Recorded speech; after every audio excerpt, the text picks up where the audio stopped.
name is Michael Fowler. Joined the Navy when I was 17. I spent 5 years on the USS Carl Vinson, and then we were headed into the Persian Gulf when 9/11 happened.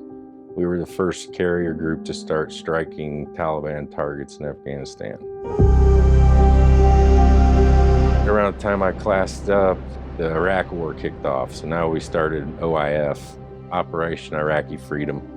I think I had about 6 deployments to Iraq.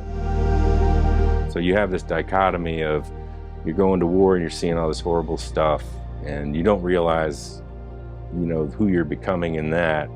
And then you're coming home and seeing your baby in a crib. In our mindset, there's zero mission failure, and that includes a marriage. All I'm gonna say is I did the best I could with that. So you fast forward to 2018, I retire out of 20 years of service in that, and the family situation kind of fell apart, threw me into a very deep depression.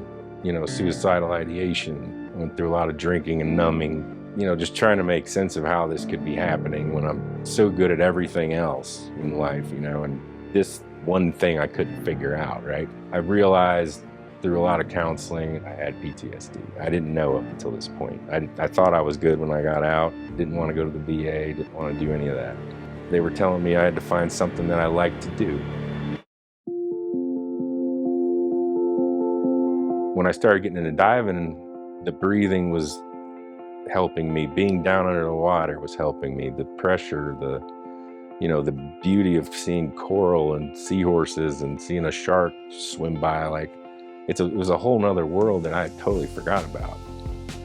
And I would come up from those dives and I would just feel so calm in my body. It was like it gave my sympathetic nervous system a reset. The more and more I did it, the better I felt.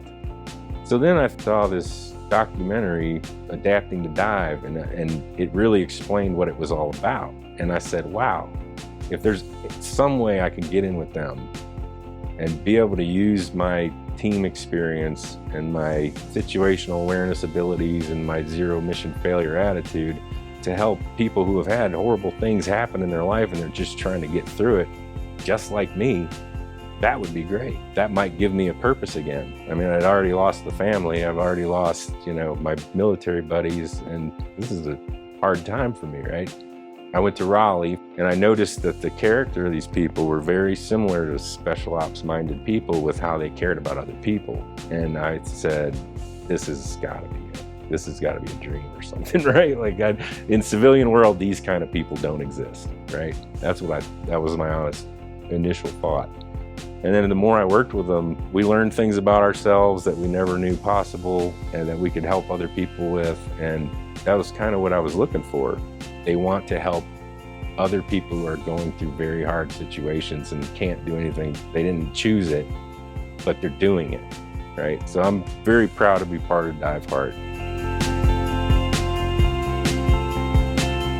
So the slogan for Dive Heart is Imagine the Possibilities. I know what that means now for me, and I know that I want to share that with the world as best I can and help them do it.